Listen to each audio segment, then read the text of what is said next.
Assalamu alaikum wa rahmatullah wa barakatuh. Paix sur ceux qui suivent la guidée. Paix et bénédiction sur le prophète sallallahu alayhi wa sallam, sur ses compagnons, ses amis, sa famille, ainsi que sur tous ceux qui le suivront de bonne foi jusqu'au jour du jugement.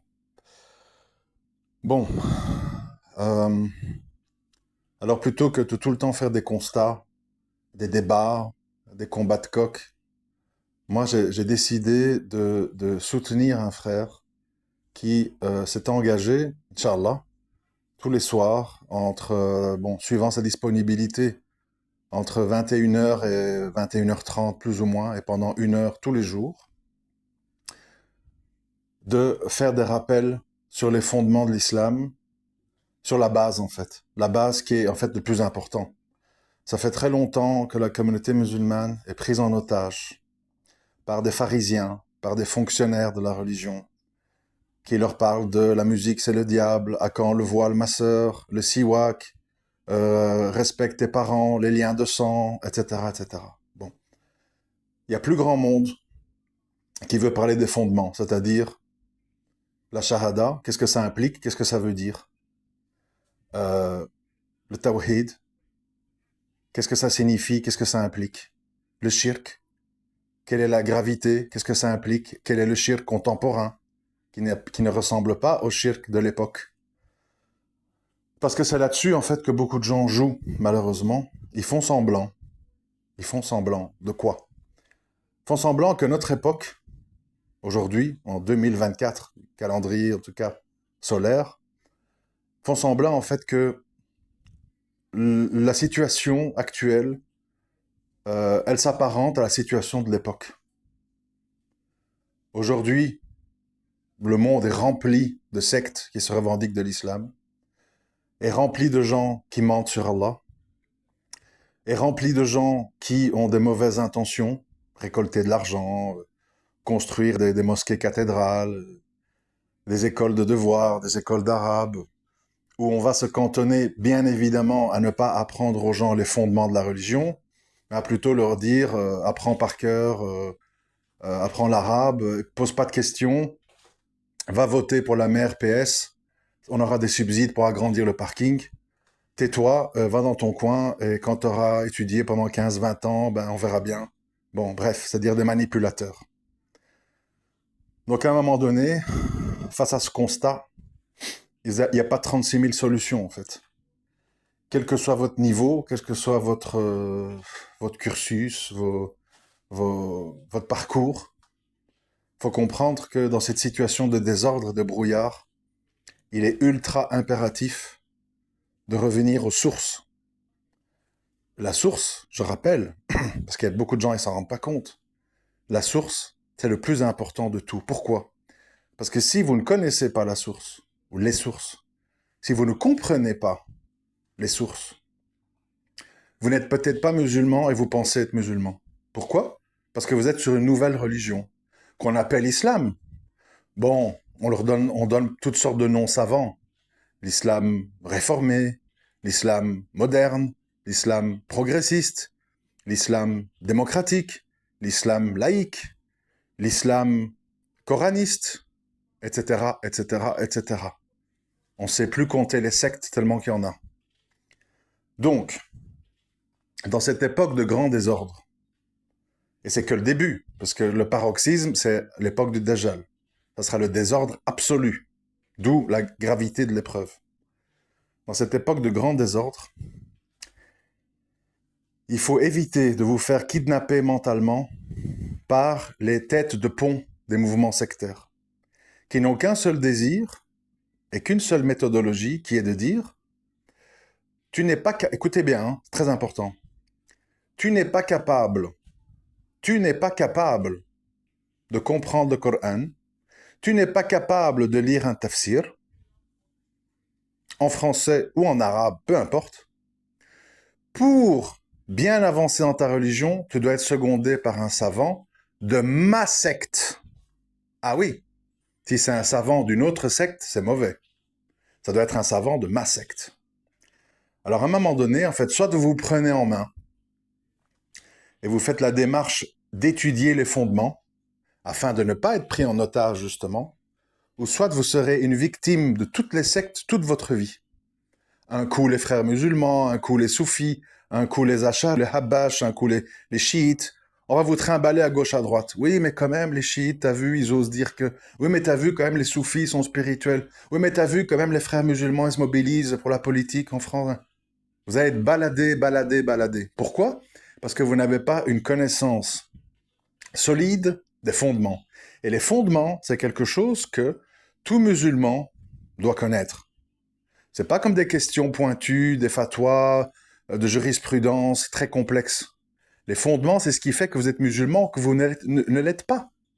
Donc, vous ne pouvez pas faire l'économie de l'étude des fondements. À la limite, il faut presque étudier les fondements avant d'aller à la mosquée se convertir. Parce que sinon, vous allez vous convertir, vous savez pas à quoi, en fait. Peut-être vous me dites, ben, moi, je me convertis à l'islam soufi. On chante, on danse, on embrasse les pieds de notre cheikh, on embrasse ses mains pour avoir de la baraka. C'est ça l'islam pour moi. Je me suis converti à ça, moi. Qu'est-ce que tu me dis? Tarot, truc, Iman Billah, qu'est-ce que c'est que tout ça? Donc vous retrouvez embarqué dans quelque chose que vous ne comprenez pas. Et quand on va vous dire, mais tu fais des actes de kufr, mais tu fais du shirk. Tu vas dire, mais non, quoi? Moi, mon cher, il a dit que c'est bien. Oui, mais ton cher, c'est un sectaire. Il appartient à un mouvement sectaire. D'où la gravité de ne pas savoir dans quoi on s'engage. Les fondements.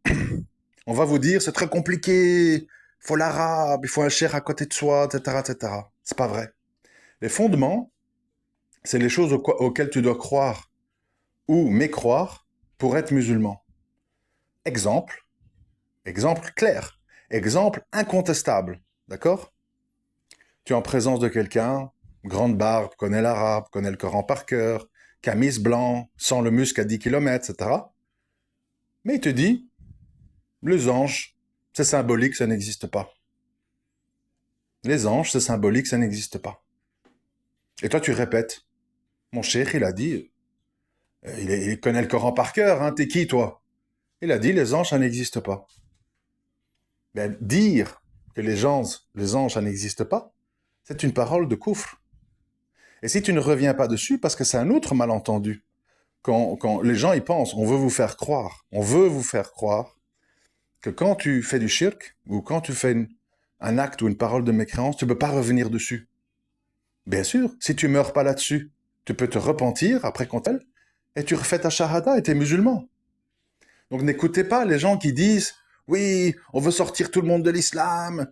Mais s'il y a des raisons de sortir tout le monde de l'islam, il faut sortir tout le monde de l'islam. Et puis, il faut espérer et il faut faire en sorte de faire des rappels pour que les gens reviennent dans l'islam et pas dans ce qu'ils pensent être l'islam. Pourquoi?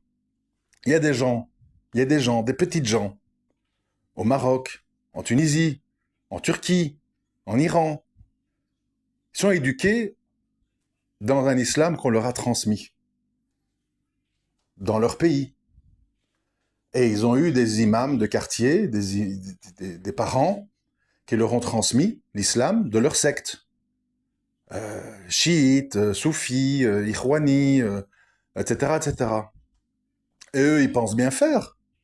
Eux, ils croient que c'est ça l'islam. Donc vous avez le devoir aussi d'expliquer aux gens. Regarde, Allah il a dit ça.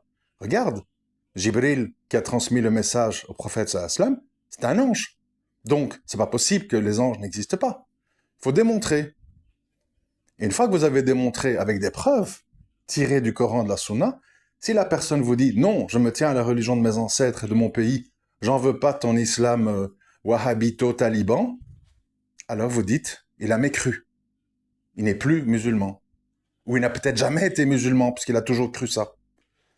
Alors il y a des gens, en fait qui, écoutez-moi bien, parce que chaque parole est importante. Il y a des gens qui prennent cette religion pour un jeu, et qui voudraient amener les gens à jouer leur paradis et leur enfer à la roulette. Comme ça. J'ai expliqué à un frère aujourd'hui la chose suivante. J'ai dit, écoute, Harry, écoute bien. Si tu dis une parole de kufr, ou si tu commets un acte de kufr, si je t'aime vraiment, fillah, qu'est-ce que je te dis? Harry, crains Allah. Ce que tu as dit, c'est grave. Regarde, Allah, il a dit ça, ça, ça, ça sur ce sujet. Repens-toi et refais ta shahada. Ça, c'est si je l'aime. Parce que j'aimerais voir ce frère au paradis. Si je l'aime pas, ouais, bon, il a pas compris, il a cru, je vais l'expliquer, puis petit à petit, peut-être qu'il va se réformer. Faut pas l'accabler, faut pas dire à tout le monde, t'es mécréant. Ça, c'est quoi? C'est si je veux garder une bonne relation avec toi, mais qu'en fait, je m'inquiète pas de ta croyance. Je dis bon, ouais, quand même, il prie, il a arrêté de vendre du shit, il est sur la bonne voie, c'est pas grave. Il fait du shirk, il fait des actes de coufre ou des paroles de coufre. Bon, on va pas l'accabler. Non. Si tu l'aimes vraiment, tu dois même lui faire plus peur qu'il ne faut. Plus peur qu'il ne faut. Pourquoi? Pour que la personne mesure la gravité de ce qu'elle a dit ou ce qu'elle a fait et qu'elle se repente au plus vite parce que tu sais pas quand elle va mourir. Elle peut mourir sur cet acte. Donc tu dois être très alarmiste. Tu dois fortement l'agiter. Pas par méchanceté, pas par orgueil, pas par humiliation, mais pour son bien. C'est des choses évidentes à comprendre. Et aujourd'hui, moi je constate, avec le temps qui passe et l'expérience, que pour les gens, pour la part des gens, pour la plupart des gens, la majorité, ce qui est important, c'est pas l'islam, c'est pas Allah a dit, le prophète sallam a dit. Ce qui est important pour les gens, c'est les savants que je suis, ils disent ça. Le savant à qui je fais confiance, il dit ça. Et ton savant, pour moi, il n'a aucune valeur. Et mon savant, et son interprétation à lui, alors que c'est un être humain qui va aux toilettes, qui est payé par tel ou tel gouverneur, qui a peut-être telle ou telle faiblesse, telle ou telle peur, ben pour moi, il a inévitablement et avec assurance mieux compris le Coran et ce qu'Allah dit que toi, tu pourras jamais le faire. Subhanallah. Allah, il nous prévient dans le Coran. Ne prenez pas vos moines et vos rabbins en divinité à la place d'Allah. C'est ce que les juifs et les chrétiens ont fait avant nous. On va répéter la même erreur? Oui, on se tourne vers les savants pour des questions de jurisprudence, pour des questions difficiles, pour des choses complexes qui demandent que quelqu'un puisse jongler entre les hadiths, les versets, le fiqh al-waqi, la jurisprudence du contexte, etc. Oui, mais pour les questions de croyance fondamentales, je suis désolé, mais nous n'avons pas besoin de savants. L'islam est une religion simple qui s'adresse à des gens simples. Et Allah, il s'adresse d'une façon très explicite à nous dans le Coran, même en traduction française. Même en traduction française. Ceux qui vont vous dire c'est pas clair, c'est compliqué, il y a divergence, c'est des gens qui veulent vous embarquer dans leur secte. Et ils ont peur, comme les moines à l'époque qui traduisaient les Bibles de l'araméen et du grec en latin, ils ont peur que vous fassiez vous-même vos recherches et que vous compreniez qui est sectaire, qui ment, qui est un innovateur, qui défend les tyrans, etc. Ils ont peur. Donc, ils vont vous faire peur pour que vous ne fassiez pas cette démarche, afin que vous deveniez leur pantin, leur marionnette de leur secte, et que vous soyez au fond de la salle et que vous vous adressez en tremblant au cheikh. Cheikh, j'ai une question, c'est trop d'honneur que vous écoutez ma question, voilà. C'est ça qu'ils veulent, que vous soyez peureux, que vous ayez peur, que vous n'ayez aucune connaissance et que vous soyez complètement sous la coupe d'un être humain, qui est peut-être corrompu, qui est peut-être un pervers, qui est peut-être quelqu'un qui utilise la science pour mieux manipuler les gens. On ne sait pas. On ne sait pas. Et je précise, je répète, c'est sur la question des fondements. Les fondements, c'est quelque chose qui est censé être un acquis. Un acquis. Parce que si c'est pas un acquis, méfiez-vous, ou moi-même je dois me méfier, parce que peut-être qu'on n'est pas musulman. Si, je répète clairement, si vous n'avez pas une compréhension, je répète, si vous n'avez pas une compréhension claire de ce que sont les fondements de l'islam, donc ce qui fait que vous êtes musulman ou pas musulman, si c'est pas clair, méfiez-vous parce que peut-être vous n'êtes pas musulman. Ça peut paraître choquant, ça peut paraître dérangeant, mais c'est la réalité. Donc, pour ceux pour qui c'est pas clair, les anges, les livres, le statut des juifs et des chrétiens, ceci, cela, les conditions de la foi, les actes annulatifs de l'islam, que veut dire la shahada, que veut dire tarot, que veut dire euh, euh, euh, khilafa, etc. Si c'est pas clair, il faut vous empresser de vous informer parce qu'il se peut que vous êtes sur une religion autre que l'islam, qu'on appelle islam. Comme... Regardez les chrétiens, d'accord? Catholiques romains, ils suivent la doctrine du Vatican. Ils suivent pas Jésus, ils suivent pas la Bible, ils suivent la doctrine du Vatican. Ce sont les catholiques romains. Il y a les protestants qui suivent Martin Luther et tout ce qu'il a fait contre l'Église du Vatican, etc. Ce sont les protestants. Ils ont une autre façon de voir les choses, une autre façon de pratiquer, un autre genre d'église. Leur prêtre peut se marier, pas les curés du Vatican, etc. C'est différent. Il y a les évangélistes, il y a les pentecôtistes. Et il y en a plein, en fait. Il y a les témoins de Jéhovah. Alors, c'est la même chose que nous. Si vous êtes chrétien, bien entendu. Si, en tant que chrétien, je précise, pas pour nous, si à un moment donné, vous prenez pas votre Bible et vous ne lisez pas, vous, l'Ancien Testament et le Nouveau Testament, vous ne pouvez pas savoir lequel de ces groupes est sur la Bible et lequel est dans des innovations ou dans le suivi d'êtres humains, qui se disent bien entendu des archevêques et des évêques, c'est-à-dire les savants, chez nous. Il n'y a pas d'autre choix. Il n'y a pas d'autre choix. Sinon, vous allez vous retrouver devant des gens, des témoins de Jéhovah qui sonnent chez vous le dimanche matin. Vous savez, moi je connais des musulmans, ils sont convertis aux témoins de Jéhovah, vous savez pourquoi? Ah, ils ont sonné à ma porte le dimanche, ils étaient gentils, ils m'ont laissé des petits fascicules en arabe, ils avaient vraiment un bon comportement, j'ai lu en arabe, et ils m'ont invité, à un repas, ils étaient gentils, ils nous ont fait des cadeaux aux petits, on s'est convertis. Pourquoi ils se sont convertis? Parce qu'ils connaissaient pas les fondements de ce qu'ils pensaient être leur religion. Ils pensaient être musulmans à la base. Mais en fait, ils étaient musulmans parce que chez nous on est musulmans, mes parents sont musulmans. Je sais pas de quoi on parle, mais moi je suis musulman aussi, quoi. Et on n'est jamais musulman aussi. Nous ne sommes pas des juifs. On n'est pas dans une religion par le sang, par héritage. On est par conviction idéologique. Et pour avoir une conviction idéologique, il faut avoir étudié, il faut avoir lu, il faut être conscient. Ou sinon, on va vous dire, on peut tout vous dire en fait.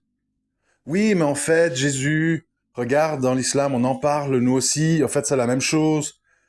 Sauf que chez vous, voilà, Mohammed, il a copié les écrits chrétiens, il les a remis au goût du jour pour les Arabes, mais en fait, c'est le christianisme qui est à la base de tout. On peut vous embobiner très facilement, hein.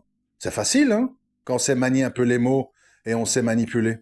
Et vous allez tomber parce que vous serez face à des gens qui ont un bon comportement, qui sont gentils, qui sont généreux, qui sont patients, qui vont revenir chez vous en marchant une demi-heure sous la pluie pour arriver chez vous. Et vous allez dire, subhanallah.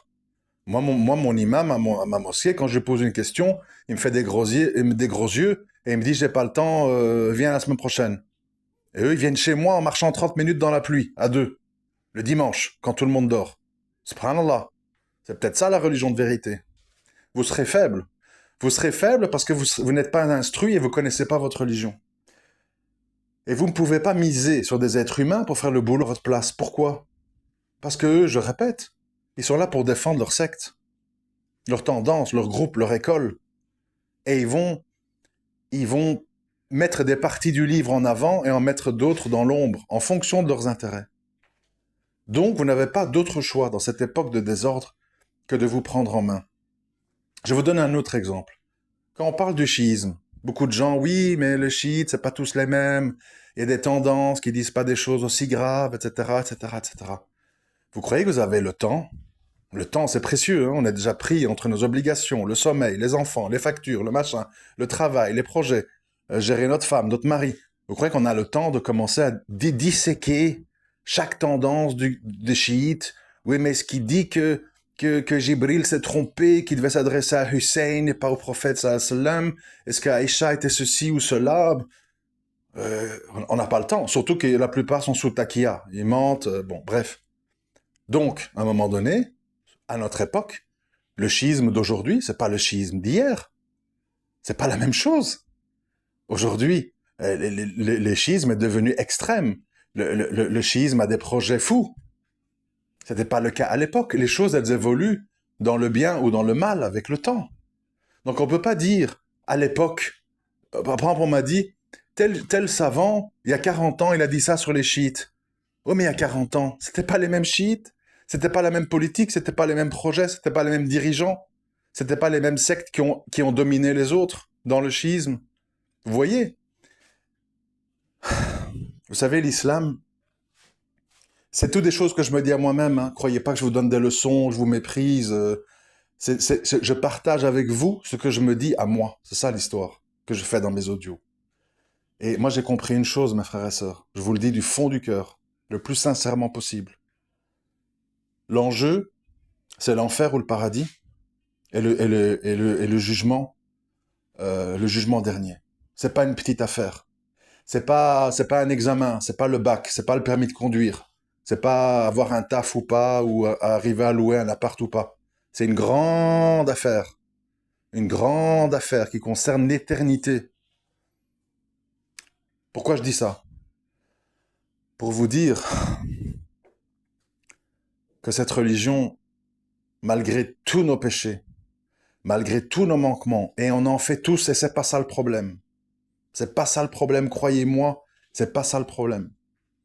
Mais écoutez bien, il vaut mieux faire une collection de péchés et avoir une bonne croyance que ne quasiment pas en faire sur une mauvaise croyance. Je répète, parce que Allah Azzawajal, il nous dit, le seul péché que je ne pardonnerai pas assurément, c'est le shirk, l'association sous toutes ses formes. Donc, c'est un avertissement important. C'est un avertissement important. C'est pour ça que, quels que soient nos manquements, quels que soient nos défauts, je vous dis et je vous répète, on en a tous, à commencer par moi. La croyance, on peut pas faire l'économie de ça. Tout, mais pas ça. Tout ce que vous voulez, mais pas ça. Pas ça. C'est-à-dire que, quoi que vous fassiez, ça m'intéresse pas, c'est entre vous et Allah, ça n'intéresse personne, on n'a pas à venir vous espionner. Mais ayez une bonne croyance. Ne vous laissez pas embarquer par des sectes. Ne laissez pas des gens penser à votre place. Parce que le jour des comptes, vous êtes seul. Seul. On joue gros. On joue très gros. Donc, l'urgence absolue, avant tous les trucs.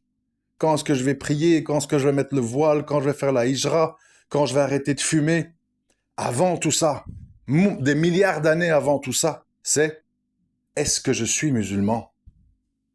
Est-ce que je suis musulman? C'est ça l'urgence, mes frères et sœurs. Et pour savoir si vous êtes musulman, il faut connaître les fondements de cette religion, lire le contrat d'assurance que vous avez signé. Sinon, vous ne savez pas dans quoi vous êtes. Vous pensez que vous êtes dans l'islam, mais c'est peut-être pas le cas.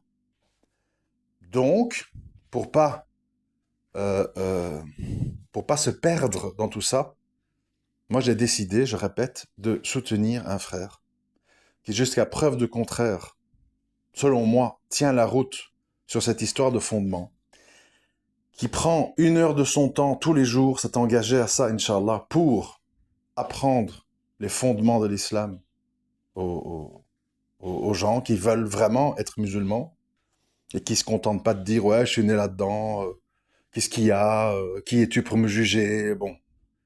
Il y a pas de, vous savez, il y a pas d'orgueil dans ces sujets-là, hein, parce que on doit tous se faire très petits, parce que des fois, on peut se retrouver à dire des choses ou à faire des choses, qu'il vaut mieux avoir honte ici-bas et se réformer que d'avoir honte devant Allah le jour du jugement.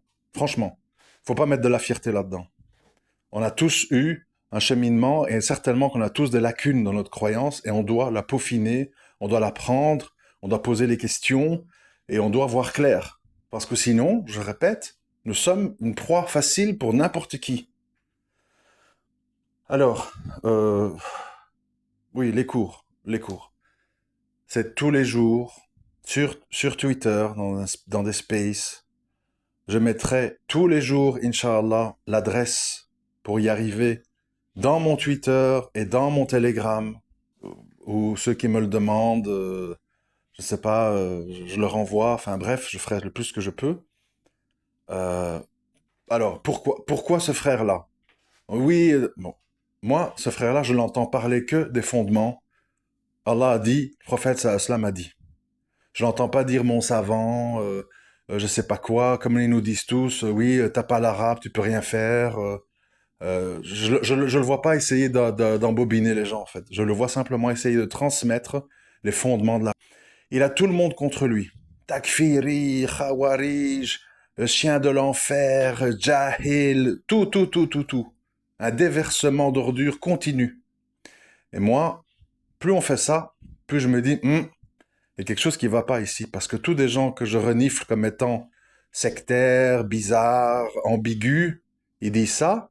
Et moi, je vois un frère clair, limpide. Allah a dit, le prophète sallam a dit. Je me dis, c'est peut-être un frère intéressant. Je vais m'y attarder. Moi, ça fait l'effet inverse. Parce que moi, je me laisse pas impressionner par les êtres humains et leur chantage. N'écoutez pas ce frère, attention, mise en garde, lui donnez pas la parole. C'est ça qu'ils font, les arguments d'autorité.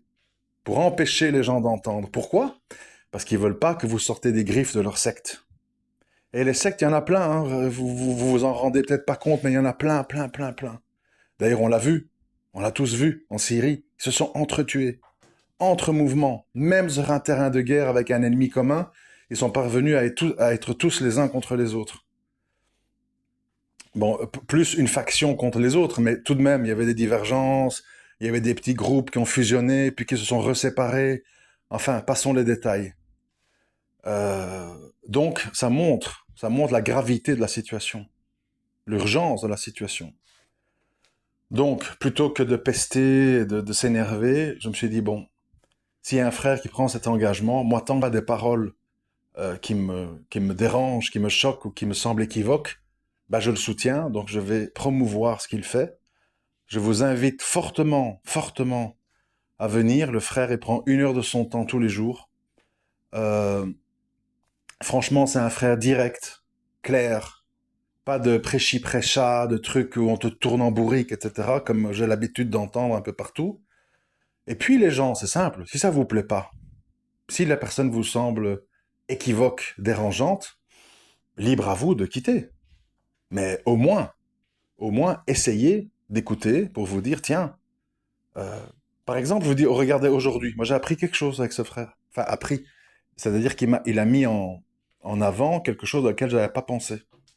Il a dit, vous savez qu'il y a une chose auquel Allah nous demande de croire avant de croire en lui. J'ai dit, subhanallah, quelque chose qu'Allah nous demande de croire avant de croire en lui. Et la réponse était quoi? Ben, la réponse, elle est dans la shahada, en fait. C'est-à-dire, il nous demande de nous désavouer des fausses divinités avant de le reconnaître. C'est-à-dire que reconnaître un seul Seigneur, Allah, ça passe par, au préalable, s'être désavoué de toutes les fausses divinités et de ne reconnaître que lui comme Seigneur. Allez poser la question aux gens. Les gens ne vont pas vous dire ça. Tout le monde vous dit la ilaha illallah. Mais qui a compris la profondeur et les implications? C'est ça le problème. Ça paraît évident, ça paraît bête, mais ça l'est pas du tout. Et vous savez, ce genre de frère, comme il est une cible, on cherche à le piéger. Un exemple de piège auquel moi je vais répondre. On dit, oui mais qu'est-ce que tu... On l'a dit aujourd'hui, j'ai entendu. Qu'est-ce que tu penses d'un musulman qui sort d'une mosquée? Tu le reconnais comme musulman quand même. Tu vas quand même pas me dire que tu penses que c'est un mécréant. Et qu'est-ce qu'il a essayé de dire avant d'être bombardé? Il a dit, ça dépend. Et quand il a dit ça dépend, t'as vu tout le monde, ah, vous voyez, on vous avait dit qu'il cachait un jeu sournois, bah. Eh ben moi, je vous dis aussi, ça dépend. Pourquoi ça dépend? Parce qu'aujourd'hui, on n'est pas à Médine, où il y avait une mosquée, et puis quand il y a eu une mosquée dissidente, ils ont mis le feu à cette mosquée. C'est ça, là, hein, les origines du truc. Hein. Quand il y a une mosquée dissidente, ils ont mis le feu à cette mosquée. Aujourd'hui, on est en 2024. Il y a des mosquées aux quatre coins du monde. Il y a des mosquées soufis, des mosquées laïques, des mosquées de la République, des mosquées chiites, des mosquées rawafides, des mosquées ceci, plein de choses. Et je vous donne un exemple qui tombe sous le sens pour quelqu'un qui est sain d'esprit. Si vous me connaissez pas, par exemple moi, et vous me voyez sortir d'une mosquée chiite, qu'est-ce que vous allez penser? Soyons honnêtes. Vous allez dire, bon, ben moi, jusqu'à preuve du contraire, ben le gars, en fait, il est chiite. Il sort d'une mosquée chiite. Donc pour moi, ben il est pas sur Coran Sunnah. Donc en effet, ça dépend. Si vous me voyez sortir d'une mosquée où on dit laïcité, on t'aime, tu dois nous protéger, il faut voter socialiste, Mélenchon, mon amour, machin, et que je sors de là, j'ai plein de potes, je suis l'air très satisfait de ce qui a été dit, vous allez dire, ce frère, c'est un Irwani qui pense qu'il faut s'infiltrer en politique et qui voit pas le vote comme du shirk et qui est prêt. Vous allez me juger là-dessus jusqu'au moment où vous allez me parler et je vais dire non, moi je savais pas. Je suis rentré pour la première fois dans cette mosquée, je passe rarement dans cette ville. J'ai prié là parce que c'était l'heure de la prière. Je savais pas qu'en fait c'était une mosquée qui disait ça, ça, ça, ça. Ah d'accord, Harry, d'accord. J'ai eu un mauvais soupçon, désolé. Mais jusqu'à preuve du contraire, si vous me voyez sortir d'une mosquée de la République ou d'une mosquée chiite, ben, jusqu'à ce que vous m'ayez parlé, c'est logique que vous pensiez que je suis chiite ou laïque républicain. Donc, oui, ça dépend. C'est pas un blasphème de dire ça dépend. Nous sommes dans une époque de désordre. Nous sommes dans une époque où le vrai est mélangé au faux. Nous sommes à une époque où un Tunisien avec un chapeau sur sa tête est invité à la télé pour faire le singe dans un mauvais français et dire les sionistes, je vous aime. Oui, c'est une époque comme ça. C'est une époque où tu as des Suédois blonds, yeux bleus, qui ont émigré en Égypte, en Arabie, et qui sont des musulmans. C'est une époque spéciale. C'est une époque où tu ne peux plus, comme ça, faire des jugements à l'emporte-pièce. Nous sommes à une époque où tu vois des vidéos sur TikTok de gens au Maroc, en Algérie, qui font du cirque devant des photos de joueurs de football pour les faire gagner un match de la CAN. Oui, c'est une époque comme ça. Alors oui, ça dépend. Oui, ça dépend. On ne jette pas comme ça à la légère, à la figure des gens, l'affiliation à l'islam. Parce que euh, euh, il faut un minimum savoir à qui on a affaire, surtout s'il y a des preuves, surtout s'il y a des preuves ambiguës ou des preuves de mécréance. C'est logique. On demande au moins des explications. On dit, Harry, moi j'écoute tes audios, Bourayan, ça m'a jamais semblé apparent, mais je comprends pas. Je viens de te voir sortir de cette mosquée chiite. T'es au courant que c'est une mosquée chiite? Ah non, je savais pas. Ah, d'accord. Mais c'est légitime qu'on ait un peu des doutes sur moi, non? On me voit sortir une fois par semaine d'un commissariat de police. C'est normal qu'on dise, il fait quoi, Bourayan, à la police? Il y va souvent, là? Qu'est-ce qu'il est policier, en fait? C'est possible, hein? Bah oui. Dis à Bourayan, je t'ai vu, là, souvent sortir du commissariat. Tu vas m'expliquer? Parce que bon, c'est un peu bizarre, quoi. Ah non, parce que ceci, parce que cela, ceci, cela. Ah bon, d'accord, voilà. Donc dans la vie, on jette pas comme ça des choses à la légère sans dire bah ça dépend. Et le ça dépend, c'est faut discuter avec les gens.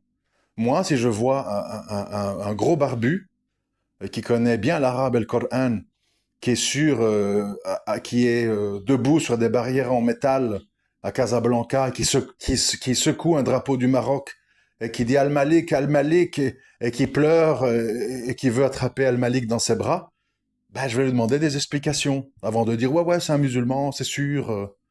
Ben non, c'est peut-être quelqu'un qui s'habille comme ça parce que c'est l'habitude dans son pays, mais en fait, il a une croyance complètement déviante. Donc, quand tu vois quelqu'un qui a des attitudes ou qui sort d'un lieu ambigu, il est normal de dire ça dépend. Voilà. Mais quand tu dis de nos jours ça dépend, ah, tu vois, Ben oui, je vois. Je vois que nous sommes dans une époque de grand désordre dans lequel on doit être sur nos gardes. Parce qu'il y a toutes sortes de choses. Il y a des Hassani Hussein, il y a des Tariq Ramadan, il y a des Chalgoumi, il y a des Tariq Oubrou. Il y a plein de choses qui tournent. Et rien n'est très clair. Donc, ben, on est sur ses gardes, c'est normal. C'est pas une folie de dire ça. Et on ne jette pas comme ça le titre de musulman parce que quelqu'un a la peau de basané ou une personne a un voile culturel. On dit, oui, la personne me semble musulmane. Elle me passe le salam, je lui réponds.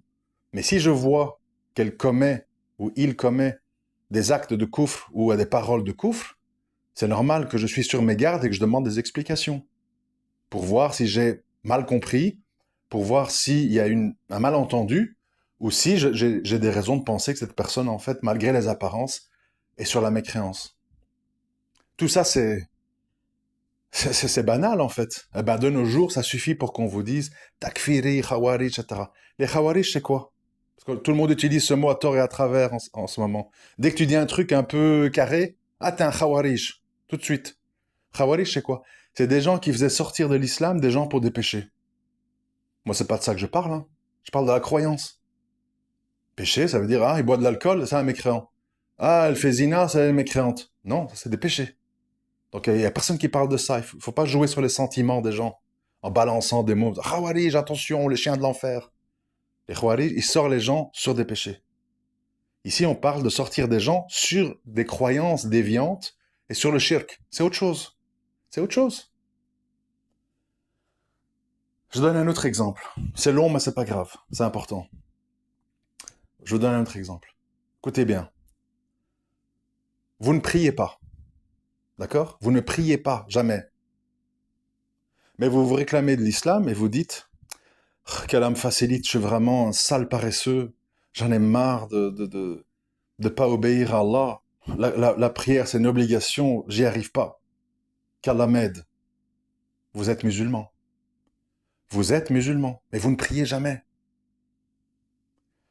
Par contre, tu es fourré matin, midi et soir à la mosquée, tu pries toutes tes prières à l'heure au premier rang de la mosquée, et tu dis, ouais, moi je prie par habitude parce que depuis que je suis petit, mon père m'amène à la mosquée et tout, mais c'est pas obligatoire. Tu peux avoir la foi dans ton cœur. C'est pas parce que tu pries que c'est mieux.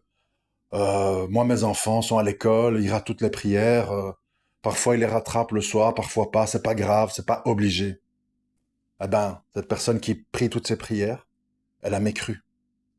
Elle a rendu, elle a rendu ce qui est obligatoire non obligatoire. Vous voyez la différence? C'est très différent. Et ça, on peut multiplier les exemples à l'infini. Donc, c'est pas le problème de vos manquements ou de vos péchés. C'est de ce que vous dites et ce que vous croyez. Si vous dites la vérité et vous croyez quelque chose qui est sur une bonne croyance, vous êtes musulman. Peut-être plus musulman qu'une musulmane ou un musulman qui obéit en tout, mais qui n'y croit pas en fait. Ah, moi je mets le voile parce que ma mère elle me casse les pieds du matin au soir avec le voile, le voile, le voile. Eh, je lui ai mis son voile, comme ça au moins je trouverai un mari qui va croire que je suis pieuse. Eh, la foi c'est pas un bout de torchon, hein. C'est bon avec votre voile là. Elle a le voile, mais en fait elle a pas le voile. Elle a le voile, mais en fait elle a pas le voile. A contrario, une sœur dévoilée, ouais, j'aimerais bien, Inch'Allah, vraiment le plus tôt possible me marier, comme ça je pourrais obéir à Allah. Je pourrais enfin me couvrir, prier à l'heure. C'est vraiment pénible. C'est mes parents qui m'ont obligé de faire des études supérieures. Je suis mal à l'aise, les mecs me regardent dans le RER.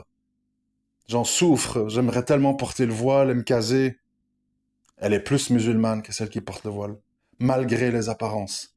Mais ça, c'est après avoir discuté avec la personne. Parce que tant que t'as pas discuté, bah tu dis, elle a le voile, l'autre elle a pas le voile. Donc si tu t'arrêtes là, bah tu vas dire, ben celle-là elle a l'air d'être plus obéissante que l'autre. D'où l'importance, de nos jours, de faire la démarche quand on veut établir une relation avec quelqu'un ou émettre un jugement. Si on te dit, telle sœur, t'es sûr qu'elle est musulmane, t'es sûr qu'elle est pieuse, tu témoignes? Achi, moi je vois qu'elle est voilée, mais je connais rien sur elle. Je ne connais pas sa croyance, je sais pas pourquoi elle porte le voile. Allahu alam. Elle a l'air de, mais je peux pas témoigner plus que ça. Tu vois? Et à l'inverse, telle sœur, malheureusement, elle a pas le voile. Je te dis la vérité, elle a pas le voile. Mais elle a l'air nia, elle a l'air... je l'ai entendu discuter, elle a l'air de vouloir, mais qu'elle peut pas, sa mère veut pas. Voilà ce que j'ai entendu. Vous voyez? L'islam, c'est une foi. C'est pas des apparences. L'apparence, oui, comme ça, quand t'as pas l'occasion d'échanger, c'est normal. C'est moi, je me balade en rue, je dois demander une information, je vois un barbu qui a l'air un peu pieux, et je vois un gars qui a l'air voyou, truc, bah, je vais plutôt m'adresser au barbu, bien sûr. C'est comme ça. Pour émettre un décret définitif sur la personne et dire, lui il est ci, lui il est ça, je dois lui parler. Je dois savoir qu'est-ce qu'il a dans sa tête, ce à quoi il croit ou ne croit pas. Pourquoi est-ce qu'il fait tel acte de désobéissance? Et pourquoi lui, qui a l'air d'obéir en tout, il obéit, mais en fait, il a une croyance déviante. D'où l'importance de la croyance, alors qu'on nous a tout le temps parlé de camis, d'arabe, de Coran, de respect des parents, de prière à l'heure. Oui, oui, d'accord. Et la croyance? Si elle n'est pas bonne, tout le reste tombe à l'eau, hein. Il faut le dire, ça, aux gens. C'est beau, on le voit aujourd'hui, toutes ces sœurs voilées sur TikTok qui se dandinent, qui font les imbéciles, qui dansent avec leur mari, qui Dayout à côté d'elle et tout. Ah oui, d'accord. Ils sont tous là avec des barbes et des voiles. Et qu'est-ce qu'il en est de leurs croyances? Ah, ça n'intéresse personne. Ça, c'est pas important. Ah ben oui. C'est ça le drame de notre époque. Donc, voilà pourquoi, envers et contre tous, je soutiens les cours de ce frère qui visent à rappeler les fondements de notre religion, parce que je juge que c'est le plus grave et le plus important à notre époque de désordre, dans lequel on trouve des mosquées dans le monde entier, mais où dans la plupart des mosquées, on ment sur Allah. Comprenez? C'est trop facile, tout va bien, on est 2 milliards, il y a des mosquées partout. Oh, ça va bien. Il n'y a pas une seule armée pour aller défendre les bébés déchiquetés en Kefta à Gaza. Tu me dis tout va bien? Tu me dis tout va bien? On voit des Algériens, des Marocains qui sont occupés à insulter des Noirs et à les maudire parce qu'ils ont perdu au football. Et tu me dis tout va bien? Il y a des mosquées partout. Il y a plein de chouyours au Maroc, on a 5000 mosquées. Pour produire ça? Pour voir 2M? Pour voir les gens qui font la file chez les sorciers? Pour voir le RIF qui est premier producteur au monde de cannabis? Et tu me dis tout va bien? Subhanallah. Dans un environnement où on n'applique pas les lois d'Allah, au nez et à la barbe de tout le monde. Et tu dis, Masha'Allah, chez moi c'est un pays musulman.